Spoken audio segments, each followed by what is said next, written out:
জৈব তরল সার কি জিনিস আজকে আপনাদের ছাদ বাগানের ঘরোয়া টিক্সটি শেখাবো। সবজির খোসা পচানো জল ছেঁকে নিয়ে আমি নিয়ে নিচ্ছি 1 মগ এই সবজির খোসা পচানো জল নিয়ে নেবেন। সেটা মেশাবেন 1 বালতি পরিষ্কার জলে। এই যে আমি 1 বালতি পরিষ্কার জল রেখে দিয়েছি। এই 1 বালতি পরিষ্কার জলে নিয়ে নেবেন। এবার এই জলটাই বিভিন্ন গাছে দিয়ে দেবেন, সকালে অথবা বিকালে, দুপুরের দিকে দেবেন না। দেখুন আমি এই দিয়েই গাছের চেহারা দেখুন, ছোট্ট একটা বোতলের টবে জবা গাছ কি সুন্দর হয়ে উঠেছে। দেখুন এই গাছ টবে মেথি গাছ লাগানো হয়েছে, মেথি গাছ আছে, সর্ষে, এটা সর্ষে, কি সুন্দর সর্ষে গাছ হয়ে উঠেছে। শুধু আমার কোনো কেমিক্যাল নেই, কিচ্ছু নেই, শুধু এই সার, জৈব সার, তাতেই গাছের চেহারা দেখুন। সাইডে একটা কুমড়ো গাছ আছে, কুমড়ো গাছটা কি সুন্দর হয়ে উঠেছে। এদিকে একটা লঙ্কা গাছ, লঙ্কা গাছে ফুল এসে এইটুকু ছোট্ট 1 বিঘাতে হয়নি, কতগুলো ফুট, 1 2 3 4 5টা দারুণভাবে উঠেছে। এই টবটায় দেখুন মেথি শাকের গাছ, এই যে মেথি গাছ কি সুন্দরভাবে উঠেছে। মেথি গাছ শুধু কিছুই না, আমি শুধু এই জৈব সার ইউজ করি। সবজি খোসা পচানো, বাড়ির যে কোনো সবজির খোসা, সেইটা আপনি একটা বালতিতে পচাবেন। পচালেই 1 সপ্তাহ পচানোর পর অনেকটা জলে পচাবেন। সেই জলে পচানোর পর সেইটাকে ছেঁকে নেবেন। ছেঁকে নিয়ে সেই জলটা বিভিন্ন গাছে দিয়ে দেবেন।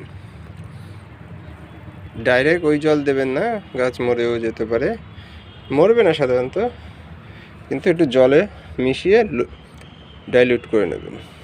দেখুন আম গাছ, কলম দিয়েছি আমি, সেই কলম দেওয়া আম গাছে এই সার ব্যবহার করছি আমি। সমস্ত গাছ, এখানে যত গাছ আছে দেখুন। এদিকে আমি একটা বট গাছ রেখেছি, বট গাছের পাতা দেখুন, কিসে দইয়ের হাঁড়িতে বট গাছ রেখেছি। এইটুকু মাটিতে এত বড় একটা বট গাছ, তার পাতা দেখুন কি বড়। এদিকে দেখুন একটা টবে পুদিনা পাতা গাছ।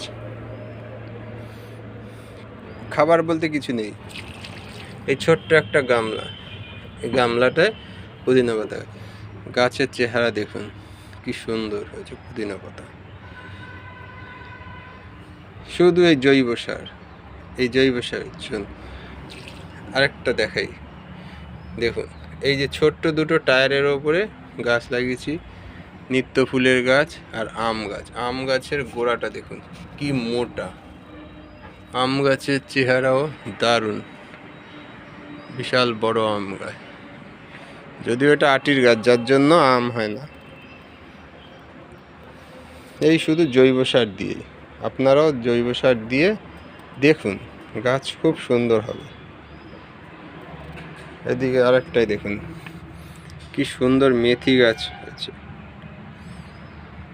শুধু জৈব সার ব্যবহার করে। প্রত্যেক দিনও না, সপ্তাহে 1 দিন কি 2 দিন, 3 দিন ছাড়া ছাড়া দেবেন। গাছের চেহারা দেখুন, 3 দিনের গাছ কি সুন্দর হয়ে উঠেছে। সাথে একটা ডাঁটার বীজও ছিল, হয়তো ডাঁটার বীজটা গজিয়েছে। ছাদ বাগানে এই সমস্ত সবজি লাগাবেন, মন ভালো থাকবে আপনারা, এবং ঘরোয়া পদ্ধতিতে তুলতেও ভালো লাগবে, খেতেও ভালো লাগবে। ভিডিওটা ভালো লাগলে লাইক করবেন, শেয়ার করবেন, চ্যানেলটাকে সাবস্ক্রাইব করবেন। নেক্সট ভিডিওতে আসছি আবার।